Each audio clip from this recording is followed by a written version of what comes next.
Ils ne l'avoueront pas, mais les deux présidents aimeraient bien avoir un peu, voire beaucoup, de ce que l'autre possède.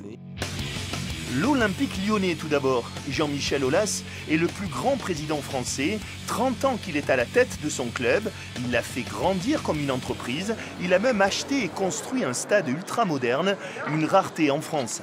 Jean-Michel Aulas est un exemple, comme d'ailleurs son centre de formation, qui déniche les meilleurs jeunes joueurs offensifs du territoire.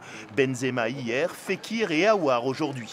Une politique de jeunes qui a malgré tout ses limites. À l'OL, on y est très bien formé, mais le club n'est pas assez attractif. Seuls les Lyonnais supportent Lyon et les pépites veulent vite voir ailleurs. Si un certain nombre de joueurs ont l'impression que le club n'est pas assez grand pour eux, on en trouvera à la porte.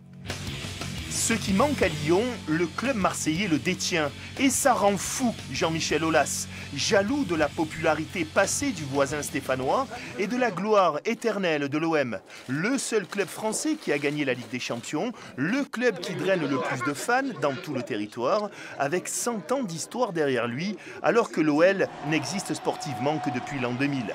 En revanche, Jacques-Henri Hérault et l'OM ne sont pas propriétaires de leur stade, ce qui agace profondément le président et l'actionnaire. Et surtout, le club est incompétent sur le plan de la formation. Depuis un an, l'OM tente de rattraper son retard en signant des partenariats avec les clubs amateurs de la région. L'idée est bonne, avec un plan com maîtrisé. On parle ici de jeunes, on parle ici d'enfants.